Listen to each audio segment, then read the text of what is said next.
લખનૌમાં કોચિંગ સેન્ટરમાં આગ લાગતા 15 વિદ્યાર્થીઓ બળતું થયા. તકેદારીના ભાગરૂપે સુરત ફાયર વિભાગ સફાળું જાગ્યો. સુરતના દરેક ઝોનમાં ફાયર દ્વારા સ્કૂલ, કોચિંગ સેન્ટર અને હોસ્પિટલમાં ફાયરના સાધનોની ચકાસણી શરૂ કરાઈ. જહાંગીરપુરા વિસ્તારમાં આવેલી સંસ્કાર ભારતી સ્કૂલમાં ફાયર સેફ્ટીના સાધનો ચેક કરવામાં આવ્યા. ફાયરના સાધનોની ચકાસણી કરવામાં આવી. આગામી દિવસોમાં પણ ચકાસણી શરૂ રહેશે. મારું નામ ધર્મેશ એમ પટેલ છે. હું જહાંગીરપુરા ફાયર સ્ટેશન ખાતે સબ ઓફિસર તરીકે ફરજ બજાવું છું. આજે આપણે સુરત ફાયર બ્રિગેડ દ્વારા દરેક સ્કૂલોમાં આપણે ફાયરના સાધનો કાર્યરત છે કે કેમ તેની વિશે ચકાસણી કરવામાં આવી રહી છે.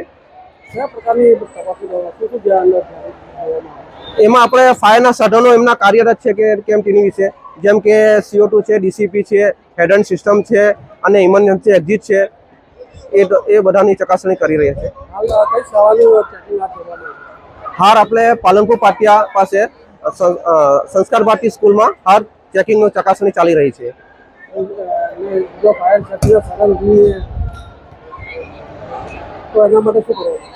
હાલ ફાયરના સાધનો કાર્યરત ન હોય તો એમને આપણે ફાયર દ્વારા ફાયર નોટિસ આપવામાં આવે છે. કાર્યરત ન હોય તો એમને પહેલા નોટિસ આપીએ છીએ, પછી એમને શોકીસ નોટિસ આપવામાં આવે છે.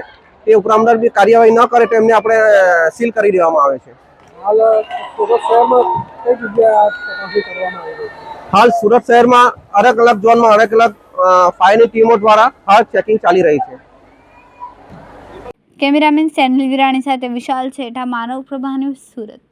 અમારા વિડીયોની નવી અપડેટ મેળવવા માટે સબસ્ક્રાઇબ કરો માનવ પ્રભા ન્યૂઝ ચેનલને. બેલ આઇકન ક્લિક કરો લેટેસ્ટ વિડીયો સૌથી પહેલા મેળવવા માટે.